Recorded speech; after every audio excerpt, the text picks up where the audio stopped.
Yo, what's going on, Eris Wuju, and I wanted to briefly give my final thoughts on TCM, stopping the content, and just what I thought about the game throughout the years, or lack thereof. So some of the things I really liked about TCM is I do like the way the teams were broken down, the 4v3, and the complexity to escape. Like you had to find certain objectives, like the fuse, and then insert it, and then do the mini game, and just all of that type of stuff was really cool. And it made for a good back and forth between the killers and the survivors. I think the game is one of the best immersive asymmetrical experiences like we have today still. And the game looks really, really good. Like the graphics have always been top notch, top of the shelf. Now there are other good things I can say about the game, but unfortunately the bad things about the game outshines a lot of those good features of the game. So let's get into that stuff. I was one of the original players playing since the beta and the pre-test and all that, or whatever you want to call it.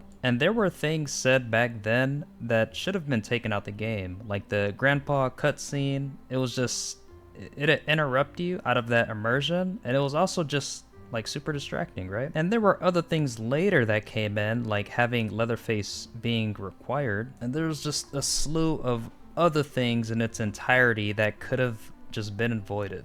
Like you probably could have got, well, not anybody, but anybody, and some of these guys, these other content creators, get somebody from their comments, get them in the room at gun, and they would have had this game on straight. Like it doesn't make too much sense. I mean, maybe the game at its core was broken with just like the coding, and it was just too hard to just go in there and get things fixed. The game got passed down through other people's hands when it comes to like, development and creating certain things. But it is a little weird because they were upbeat and up tempo with like the cosmetics, like and that wasn't a good look for me when I saw that in the game. Like things are just broken, yet they can continue to pump out cosmetics, and some of those cosmetics were good. I mean, I think they were far too grounded, but some of them were good. But for me, it was just a really bad look, and that was just another sign on the wall when it comes to the writing being on the wall of like, yeah, this is not good at all. And this next thing here might be a personal issue, but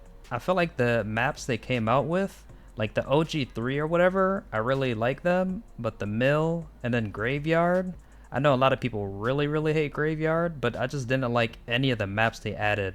And that also kind of drained me from continuing to play. And when it comes to being drained from playing, me and a bunch of other people, we reached 99 and there wasn't any more else to gain after that. It was really cool to get that blackout cosmetic skin, but if we would have just got more of that and just, some other things for being rewarded for our time, that would have been great, right? And other things they did wrong was just adding certain characters to the game. I think the way Danny was released was really bad. I believe it was Danny and Nancy, right? And they went on like break and everything, but they also released those characters when DBD dropped Chucky. So they bumped heads on that. That's not something I would do if Dead by Daylight is like a bigger game, right? To drop it on the same day.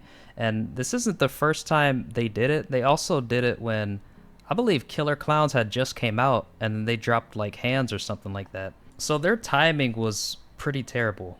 I'm not saying move the whole ship because other game is coming out with their content, but you gotta work smarter, not harder, especially if you want more traction on this game. Y'all gotta pardon me if I'm a little unorganized in this video. I'm kind of just getting some things out there. There's so many things to talk about though. So when it comes to Rush Week, the whole thing they were working on in the background was an alternative game mode, but it just wasn't really, it wasn't really the time for that. Let's fix the main game mode. Let's get that all straightened out, and then we can focus on that other thing, right? And the thing is, it wasn't sustainable for many reasons. Like, yes, you couldn't play with your friends, but it was one map. Like, one map would get insanely stale on, like, any game, right?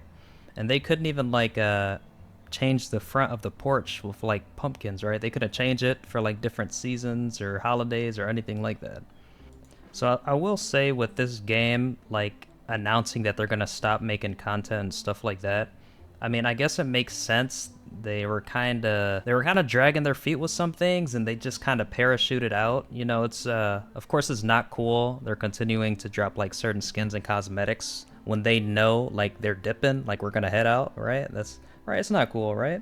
Oh, and not to mention, like when they hosted that stream, and then they said like, yeah, we can't add like an end-game currency. First they said they could, then they said they couldn't, and then they just said it'd just be too much work. It'd just be too hard. Like nobody wants to hear that. Yeah, but man, I got a lot of stuff to talk about this game. Maybe I should host like a stream or something, and like I can just talk about the fumbling that occurred. You know, it's some good things too, but again, like the bad moments just outshine a lot of that, right? Yeah, but maybe I'll host a live stream just to talk about TCM, you know? But I guess I'll call the video here. Like the video and let me know what you think, and subscribe to the channel if you haven't already. Take care.